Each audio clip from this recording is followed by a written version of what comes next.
I'm back. It's Chris from Ambush the Game, and I got one of my besties right here with me. A lot of you people know him. If you know me, you definitely know him. And this is Vic. Vic Pickett, what's happening, man? You got it, man. Come to the room, to the front of the stage and talk to these folks. Yeah, I'm going to talk to them. I hope they receive. Okay, so just like what I done before, getting this thing off the ground, I wanted to introduce everybody who may or may not know me. They're going to get to learn who I am and who my friends and family are as well. Gotcha. So with you being one of the people, guys that I grew up with from like third grade, it's only right that they get to find out who Vic Pickett is right now. Victor Pickett is right here with me right now. People? Yes, sir. Now, we don't really have anything in particular we're going to talk about, but hey, we're going to start off right here, right now.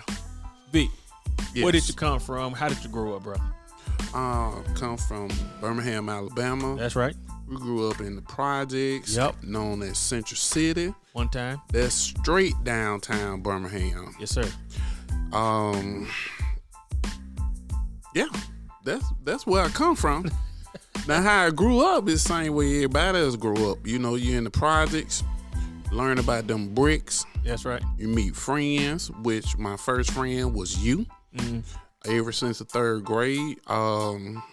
Being a young man that grew up without a father, you know, you around your mother, you know, family members, and everything you do in your life basically dictates your output. So basically, everything that I experienced, eventually, you know, you grow and learn and you get older and you pick up on those things and you build your own character, or either your family, you know, kind of push you toward certain things with the knowledge they give you. And you live your life and you survive, you become who you are. Do you think that the way we grew up in Central City made us better men? Did it prepare us to be better or be better equipped to deal with the way the world is? Or were our disadvantages a hindrance? Did it slow us down? Should we be further along in life? How do you feel about that? I definitely agree with your second part of that comment. Second part of that question.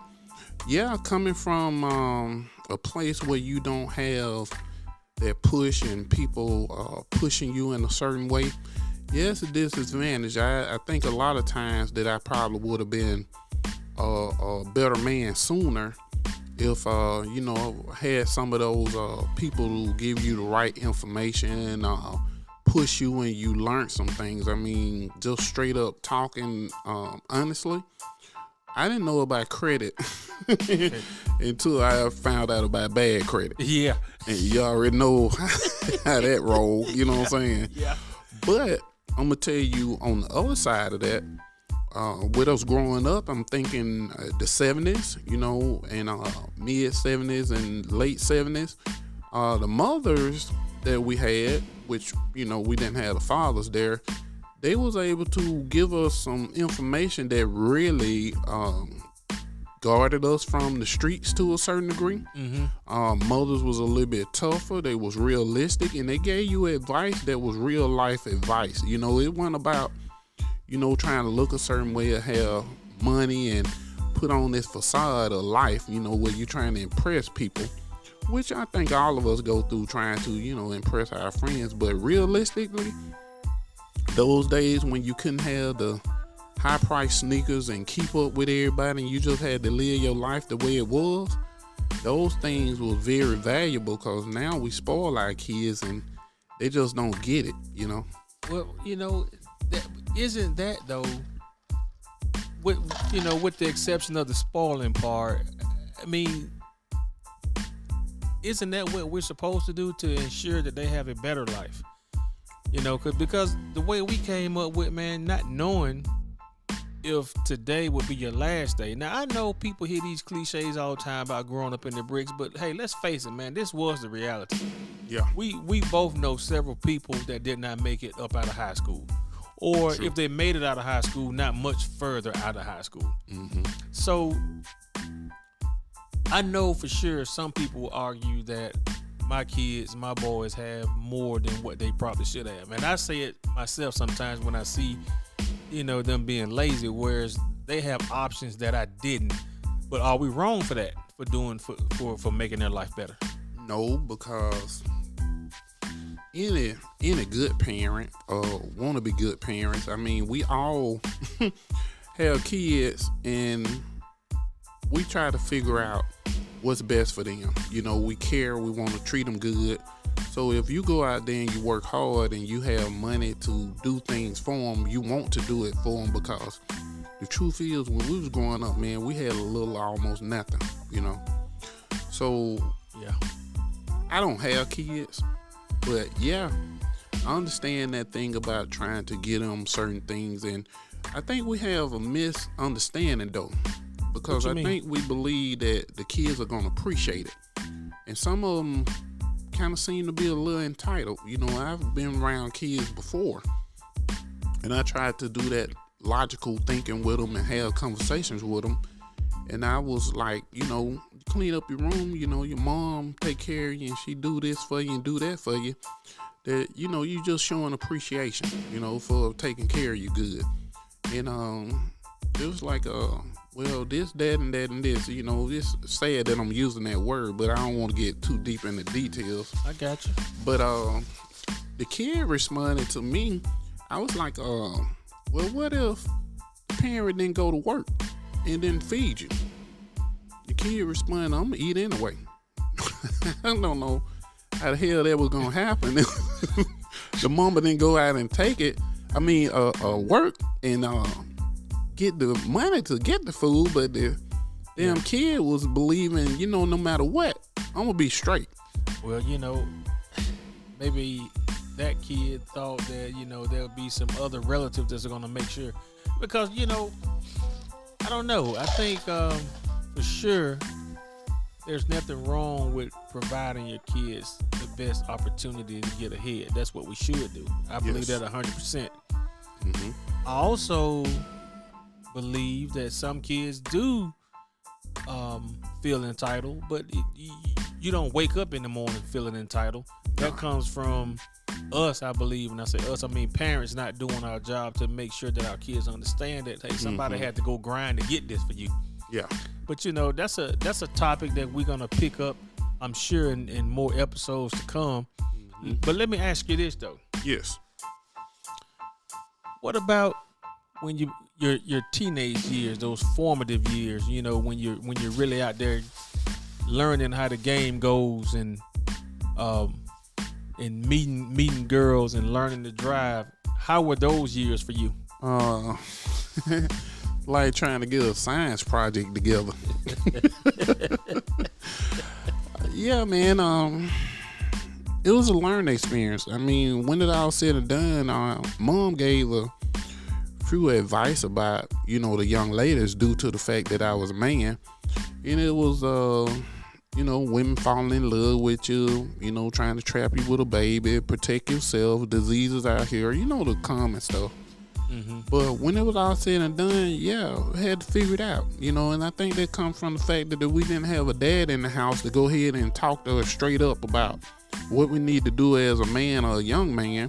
So we had to try to figure it out. A lot of things, period. Women and life, we had to figure it out. Well, one thing for sure is that when you hit 17, 18 years old, all those lessons that mom taught us growing up in the bricks, you don't really pay attention to them as much, because now you're gravitating to a different type of energy and a different type of learning. You want to get your information from somewhere else, and not having a dad around, man, it's hard. You usually get misinformation, right? You get it from that drunk uncle, you know what I'm saying? Mm-hmm. All those people telling you that you should be chasing girls, and instead of getting that lesson or whatever, trying to be cool and standing on the corner or whatnot. So with that being said, is there one thing that you could do over during those years? Somebody you should have listened to more, somebody that you should have cut off, or there's one act you should have done or something that you shouldn't have done? Have you ever thought about that? Yeah, I think about it a lot, and it's a little bit more personal. I'm with you. But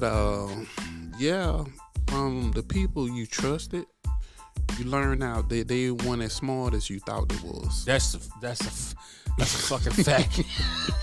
So you really did get the bullshit because, like they say, everybody got an asshole, so everybody got an opinion. So they would give you that because I think they believe that they're older, but they would basically put your ass in the hole with some of the logic that they have. Because once I got older, I realized some of the people that I looked up to ain't got their shit together. Man. And that's just the way it is. So when they gave you stupid information, it's because who they were. It didn't have shit to do with titles. You know, I'm big on titles. It ain't about mom this and uncle that and aunt that. Sometimes it's Linda, John, and Ted, and you have to treat their ass accordingly. Let me ask this question then. Just thinking about that, do you think that some of the situations we experienced growing up, let's say you take a Chris and Vic on the other side of the tracks there over the mountain, you think they had the same issues?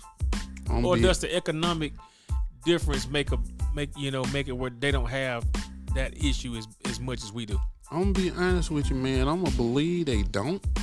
I mean, this is just me guessing because I don't know. But I wish maybe I had met somebody that lived a little bit different from me, so that I could probably ask those questions. Because I'm big on information. I mean, I seriously would have probably asked those questions from somebody that was a little bit more fortunate than me. But I'm just assuming that they probably didn't, because you got to look at what we have to deal with on the everyday life going through the hood, And these people don't seem to have the same type of fear. They don't have the same concerns. And they definitely ain't living like us. I mean, they may have like family problems. They may have girlfriend, boyfriend problems. Some of the common stuff we go through in life. But as far as lights being turned out, you don't have nothing to eat at night, you know what I'm saying? That's us. I don't know if they had to do that, you know what I'm saying? If they do, if they hear this podcast, they need to chime in. Yeah, let us know. Hey. Yeah, let me see if your folks got money and your ass still went to bed hungry. Hey, if you had money to eat whatever you wanted to eat and you still went to bed hungry, hey, get in that comment section. Let us know. Yeah, because I don't believe you. Your mama and your daddy didn't like you very much. Yeah, I don't believe it, man. Not to the extent, to the degree that we had to deal with it. But hey, man, whatever, man. But hey, whatever. If you guys have any comments or questions or whatever, we welcome them all. So come on with it. Now, do you remember the first car you ever got, man? How did you get it? Man, it's crazy. But, I didn't get a car. I used to walk and see young men in cars. I don't know if it was their mother car or father car. But it was younger guys that was riding in cars, man. And I'm walking past the service station in the hot ass sun, and I see these young brothers getting in the car, AC and everything. So basically, still walking. Yeah. When I got older, man, and I dealt with women that got kids, like grandparents and different stuff, will sponsor getting them a car so they can get back and forth to school and back and forth to work once they got like in the 11th and 12th grade where they was responsible, But unfortunately, when I grew up, it wasn't like that. So basically, if anybody remember, back here in Birmingham, they went on a strike with the Metro busing. So at that particular time, I wasn't able to get back and forth to work. Just so happened that my uncle and aunt had fire at the house, and they, I guess they church and different people sponsored them money to help them out due to that tragedy. Didn't nobody die or anything, but they helped them out. This is a big part of the church, so a lot of people gave them money and stuff. So my uncle ended up buying a truck and a car, and some kind of way after he, obtained those two vehicles, he wasn't able to keep both of them because he was paying for them. Yeah. He actually came to me and said, hey, I got this car and truck, I'm trying to figure out which one I'm gonna take back. So you was working. You may need a car. And it was like $80 every 2 weeks. Oh shit. Yeah, it was one of them. Buy here, pay here, baby. Come on. They asked me, you know, could I afford it? And I'm like, yeah. And it was like my first car, so I was like extra happy. You know, It was, I think, an 84 LTD or something like that. Oh, no. Big buy. Yeah, y'all named it the Peeler Roller. Yeah. But, man, when it was all said and done, I was glad to have them damn 4 wheels, you know. Man, and, you used to pick me up in the roller. Yeah, and I finished paying for it, and I helped him out, you know, with, you know, not, you know, defaulting on that loan or whatever he had going on. And that was my first car, man. I was glad for it. I didn't have to worry about the bus. So. Hey, I was happy for it too, man. Yeah. Hey, quick. Hey, I bet y'all didn't know this. The Peter Roller had a house speaker in the back seat. I mean, we had to have some sounds up in there, man. You know what I'm saying? We had to. You could get but two of a front seat, and maybe one person could squeeze in the back seat next to that speaker. But we had a house speaker in that baby, basing, baby. So the back seat was almost like a den. Can y'all get in here? Move that speaker over a little bit. Yeah, man, those were some good days, man. But when you think back on that, man, I think even though we didn't have much, man, we had some good times, man. We done a lot with next to nothing. You know what I mean? And one thing that we did do, man, is we wouldn't be here. We were safe. Yeah. It's amazing that for the most part, we were able to stay out of a lot of gangster type situations. Mm-hmm. And maybe that was because we were so into that music, man, and DJing. You remember when your uncle had us thinking that he was making a mixtape? Yeah. Man, go. I don't even want to get started on that. You know what I'm saying? He over here this podcast, he gonna be like, you ain't shit. Yeah. Hey, man, you lied to me, man. But you helped me become a better DJ. But you lied, though. Yeah, that helped. It definitely helped. I mean, it was inspiring like a mug.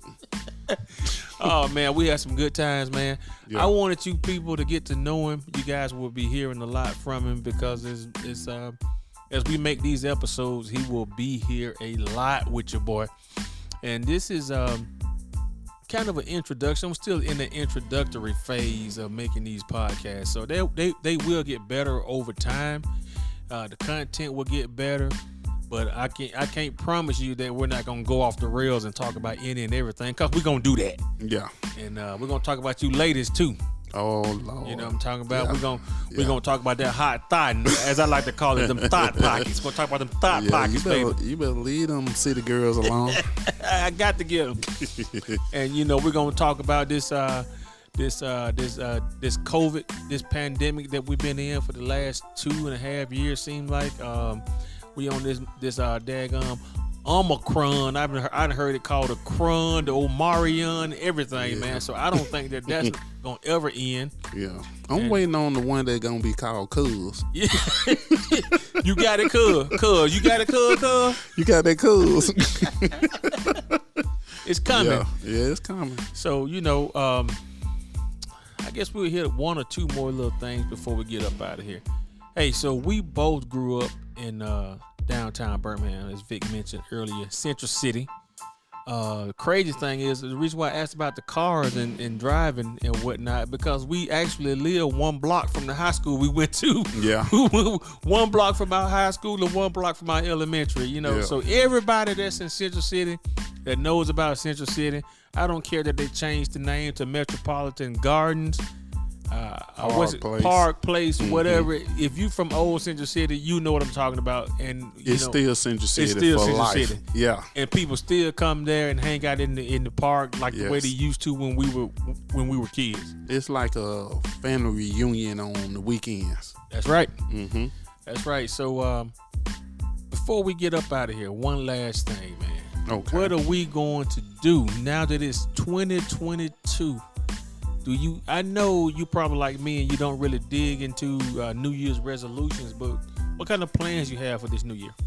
Man, same plan we have since we started working to make more money, make better decisions in life, continue to live until our time is ticked out, Me personally, pass on a little education to my brothers and sisters if they care to listen. That's what's up. And just be a grown ass man, I guess.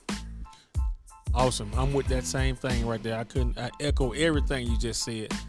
Make that cash, and I don't mean make that cash so I could be showboating and flexing or whatever the latest term. That's cap. Stop the cap. Yeah. I won't do any of that or be accused of any of that, but just to have a better quality of life for me and my friends and my family, so we can all be safe and be well. Hey, I'm gonna end this thing right now. We're gonna do probably another segment with Vic. And you guys are going to be hearing more from him. Right now, we're out. Ambush the game, man. Question everything you think you know.